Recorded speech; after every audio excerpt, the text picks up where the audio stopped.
तो वेनम और कार्नेज से लेके सिनिस्टर 6 हो या एमजे से लेके ब्लैक कैट, सोनी के गड्डी में भाई ऐसे हर औजार थे जिससे ये द अमेजिंग स्पाइडरमैन 3 को एक इंसेन फिल्म बना सकते थे, जिससे सोसाइटी को क्या मिलता और इसका क्या होता है ये तो नहीं पता, बट हमें जरूर एक एंग्री गारफील्ड और एक बेहतरीन सोनी सिनेमैटिक यूनिवर्स भी मिल गया होता। बट कोई ना, वो नहीं बनाए तो हम बकलोली बात कर लेंगे कि द अमेजिंग स्पाइडरमैन 3 एक्चुअली में क्या हो सकती थी, जिससे चाहे ऐसे आंखों की प्यास ना बुझे बट मन की प्यास तो बुझी जाएगी। तो सबसे पहले तो भाई टैज़म 3 की शुरुआत एक बहुत ही डार्क पीटर के साथ होती, जो कि ग्वेन को खोने के बाद एक कंप्लीट बिटर स्टेट में तो जी रहा होता, बट इस इफेक्ट से भाई उसकी स्पाइडी लाइफ भी पूरी तरह से बदल चुकी होती। बोले तो भाई फ्रेंडली नेबरहुड स्पाइडरमैन से सीधा हमारे डेडली नेबरहुड मैडमैन, जो कि चोर चकारों को बस पीट नहीं बल्कि रगड़ रहा होता, वो भी बिना बेलन के। इनफैक्ट पूरी फिल्म ही आई थिंक इसी ही प्रेमाइस में बेस्ड होती कि कैसे खूंखार यानी एग्रेसिव और मर्सिलेस पीटर डिप्रेशन से रिकवर करके अपने आप को फिर से डिस्कवर करता है, बट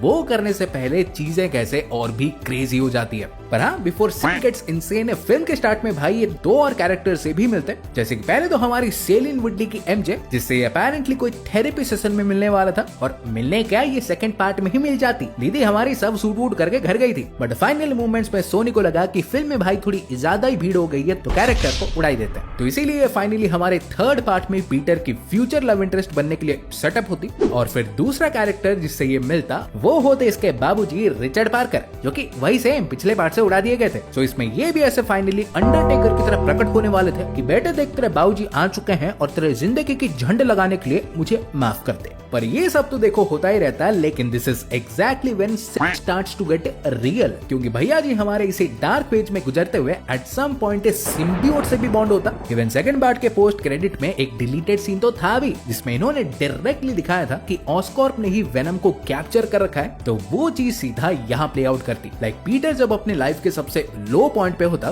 तभी भाई वेनम इससे बॉन्ड होता। और इमेजिन ये वेनम अगर एक अच्छे खासे टोबी को बुली बना सकता है, तो एक पहले से ही उखड़े हुए पीटर को ये कितना डेडली बना देता। दुनिया पहली बार एंग्री गारफील्ड को देखती। लेकिन भाई ये तो सिर्फ पहाड़ का टिप है, रुको जरा, क्योंकि रिपोर्ट्स ने सीधा ग्वेन के पिताजी ने ही बक दिया था कि फिल्म में अपेरेंटली भाई पीटर एक ऐसे सीरम को बनाता, मे बी अपने ब्लड से, जिससे वो भाई एक्चुअली अनअलाइव लोगों को रिजरेक्ट करने वाला था। खुद ही देखो। Possibly in 3 there was this idea at one point that Spider-Man would be able to take this formula and regenerate the people in his life that had died. So most likely serum से ये Gwen Stacy को वापस लाता। और अगर सोच रहे हो कि ये करके तो सोनी द अमेजिंग स्पाइडरमैन 2 के अमेजिंग एंडिंग पे मुंह देती, तो हाँ मुंह तो देती, बट नॉट रियली, क्योंकि ग्वेन को देखो वापस तो लाता, बट कार्नेज के रूप में।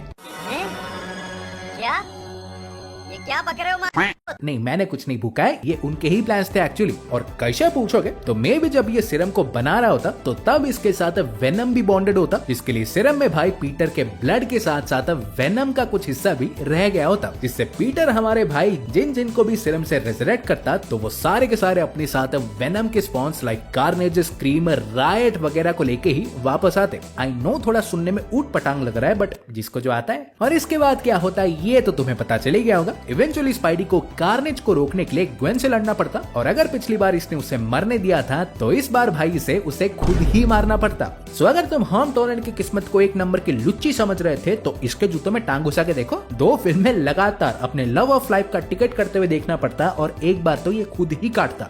लेकिन हाँ, इसकी किस्मत में हमारी चमक जाती, इनफैक्ट हमारी क्या पीटर की भी, क्योंकि फिल्म में देखो एमजे और ग्वेन तो होते ही, बट फेलिसिटी जोन्स की ब्लैक कैट भी इसमें देखने मिलती। सालों फिल्म ना बनाया पर इसका एक स्पिन ऑफ तो ले आते, पापों का कुछ तो प्रायश्चित होता। पर सर इतना भी नहीं, क्योंकि ब्लैक कैट, कार्नेज, वेनम जैसे पंटर लोग तो होते ही, बट सेकंड पार्ट के पोस्ट क्रेडिट ने सीधा सिनिस्टर 6 को भी टीज कर दिया था। लाइक हैरी ने हमारे जो माइकल मैसी के मिस्टर जेंटलमैन को ऑस्कॉर्प के सीक्रेट लैब में भेजा था, तो वहां भी भाई वल्चर से लेके डॉक्टर ऑक्टोपस, राइनो सभी के सूट्स थे, प्रोबेबली स्कॉर्पियन का भी होगा। और वहां से ये मिस्टर जेंटलमैन हमारे हैरी के कहने पे लुच्चे से लुच्चे लोगों को उठा के टीम में रिक्रूट करता, फिर ये लोग मिलकर हैरी को प्रिजन से निकालते, और तभी बनता सिनिस्टर 6। और आई नो ये बोलोगे कि अकल के ढीले ये तो 5 ही हुए, छठा कहां से आएगा? तो आने को तो बाबू भैया कहीं से भी उठा लेंगे। जैसे क्या पता इतने सारे कांड वांड कर ही रहे थे, तो पार्ट 3 में क्रेवन को भी इंट्रोड्यूस कर देते। बट बात तो भाई वही है ना, कि घर में जब चड्डी हो तो नया कच्छा लेने की क्या जरूरत जरूरत है, क्योंकि एग्जैक्टली